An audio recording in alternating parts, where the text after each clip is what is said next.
Hi there and welcome to Meet the Press Now. I'm Ryan Nobles in Washington, where we begin with breaking news as stocks rose for a second straight day, with President Trump walking back his threat to fire Federal Reserve Chair Jerome Powell and the White House signaling de-escalation in its trade war with China.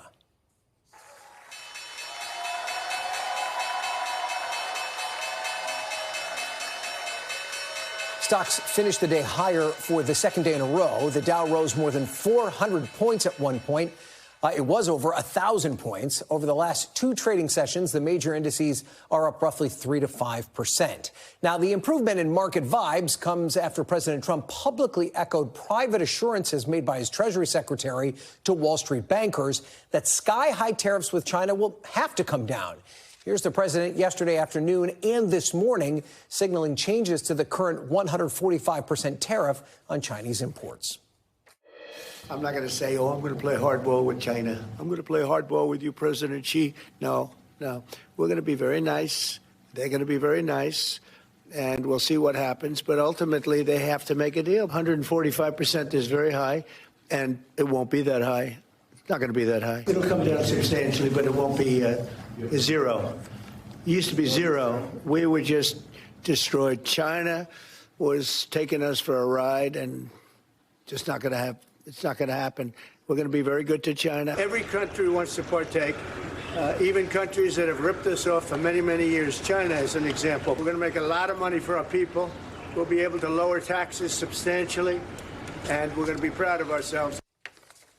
Now, Treasury Secretary Scott Bessent told reporters today that neither China nor the U.S. believe that these tariffs are at sustainable levels. He's calling it the equivalent of a trade embargo that really doesn't suit anyone's interest. It comes amid escalating pressure, though, on the White House. Axios reports that American retail titans personally warned the president this week that his trade policies could soon disrupt supply chains, leading to higher prices and empty shelves. And we've also seen a constant drumbeat of warnings from investors worried about the president's impulses and his threats to fire Federal Reserve Chair Jerome Powell, who Trump himself appointed to the job. Less than a week ago, the president publicly said, quote, Powell's termination cannot come fast enough. On Monday, he called Powell a, quote, major loser, comments which roiled the market. But yesterday, the president essentially rescinded those threats. I have no intention of firing him. I would like to see him be a little more active in terms of his idea to lower interest rates. This is a perfect time to lower interest rates.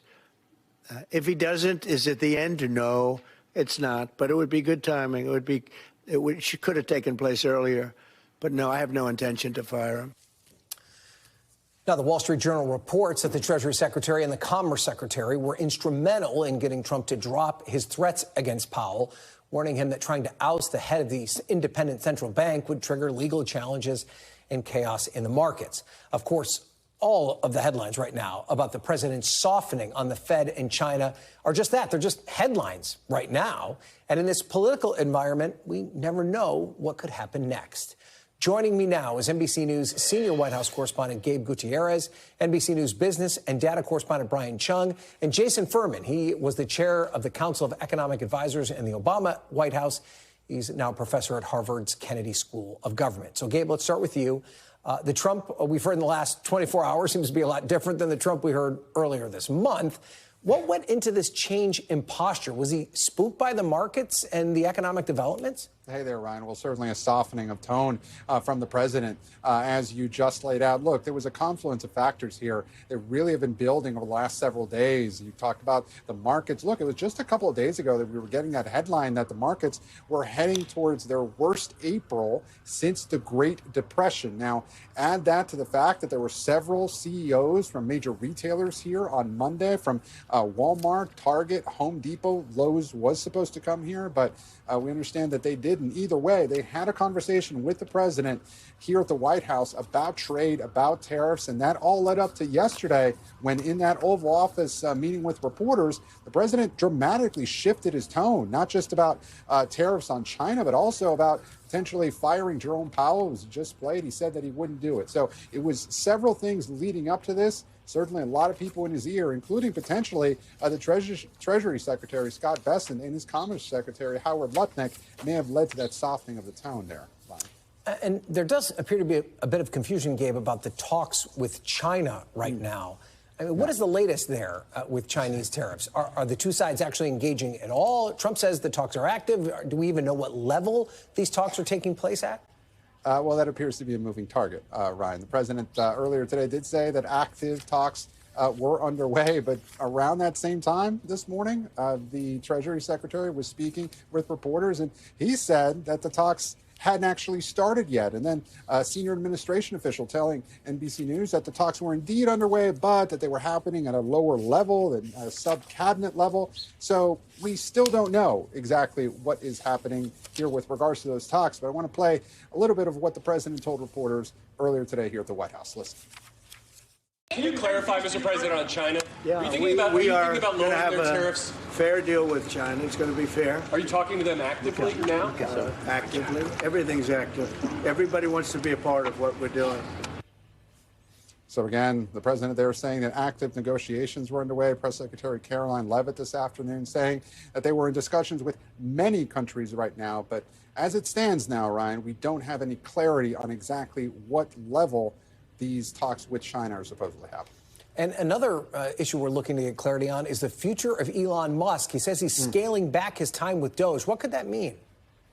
Well, several things there. So, yes, yesterday during an earnings call, Elon Musk, after profits were down 71% of Tesla, he did say that he would scale back his time here at the White House with Doge, saying that his work with Doge had largely taken place, that he had established this Department of Government Efficiency, and they would probably only work here in the government 1 or 2 days a week if the president would have him. But the fact is, Ryan, that Elon Musk has been facing increasing pressure from the financial world to pay more attention to Tesla, given the fact that his political work has led to that steep drop in stock price, also vandalism against Tesla dealerships as well. And the Trump White House had been saying that he was going to work here until his end of his time as a special government employee, which we believe to be in late May. But he has lost some influence, at least in the last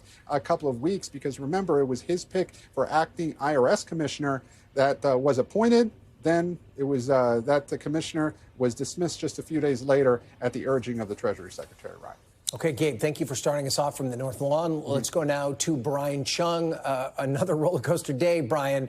Break down what we saw on Wall Street. Does it appear that the markets like what they heard from the White House this week?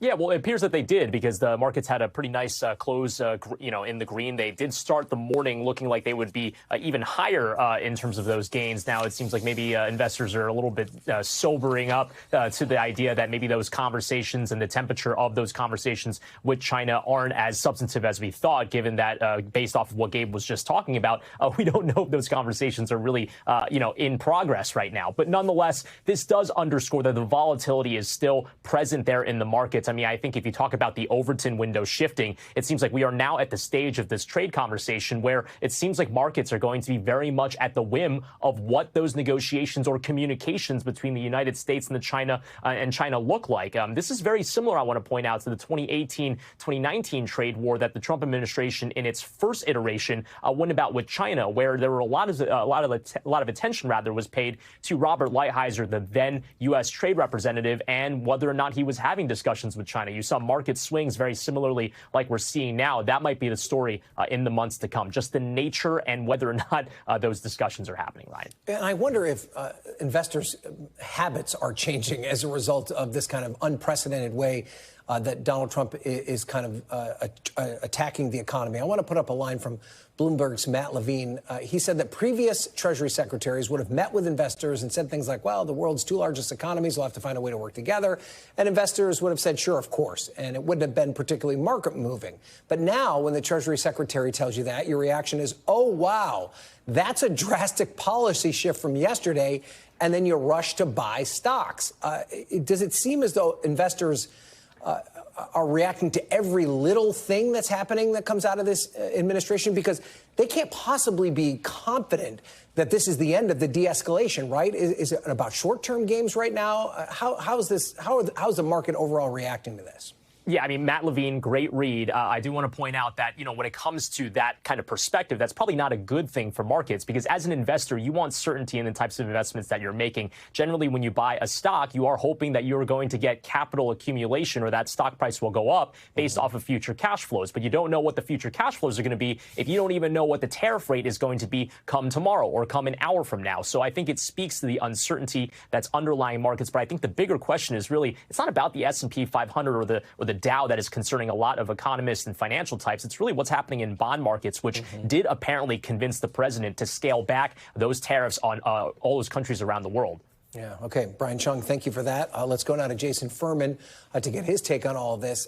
First, Jason, I want to start with your reaction to what you've seen out of the Trump administration in the last 24 hours. To you, does this look like they're caving, or is it really just a short-term effort to juice the market? Look, they have done a lot of damage through their policies on trade and their rhetoric on the Fed. And it's good that they've undone a fraction of that damage, but it's only a fraction of that damage. Moreover, I am worried. The China talks are going to be harder than they think. Maybe we're going to settle for a token concession, call it off. That would be fine. But if we want something big and meaningful, we haven't set it up in the right way to achieve that. What do you think it was that led to Donald Trump walking this back a little bit? Is it the bond market that he's worried about? Is he worried about empty store shelves, the alarming message he got from these big box retailers? What do you think was kind of the final straw for him? Yeah, I don't know what the final straw was. 2 weeks ago, it was the bond market. Maybe this time it was the retailers. 1 week it's Jamie Dimon. Next week it's something else. It's good to know that he is reactive and responsive to these pressures. But that's a reminder that everything coming out of these policies is pretty much bad, especially the yelling at the Fed. Nothing good comes out of that for anyone. And so there's just... everyone has a motive to try to talk him out of it, and sometimes he listens, sometimes he doesn't. It's interesting you bring up Powell. Do you think that the assurances he's given around Powell's job is enough, or is there always the concern that he could turn back on it again and be angry with Powell again and call for his removal? Look, I think the words he used was "for now," so I'm not sure, but Powell's term ends in May of next year. I'd love to see him reappointed. Sadly, that's not going to happen. And it is obviously a legitimate choice for the president to choose and nominate someone else and see them through the Senate. So I hope his people can convince him, just wait a year and you can solve this so-called problem. And finally, and you've kind of already alluded to this, but given all the uncertainty and Trump's mercurial nature, what if he does end up getting some sort of concessions from his trading partners? Will those disruptions be worth it? Is there a big enough win to go through all the pain that we've seen in the economy over the past couple of months? No. Most of these countries have pretty minimal barriers to American exports. So Vietnam could lower its tariffs all the way to zero, and it would help our economy by 0.0001% or something like that. So causing known certain damage for concessions that would help our exports a tiny bit to a few countries around the world, there would have been a much easier way to get to that outcome. It's just not worth this pain. Okay.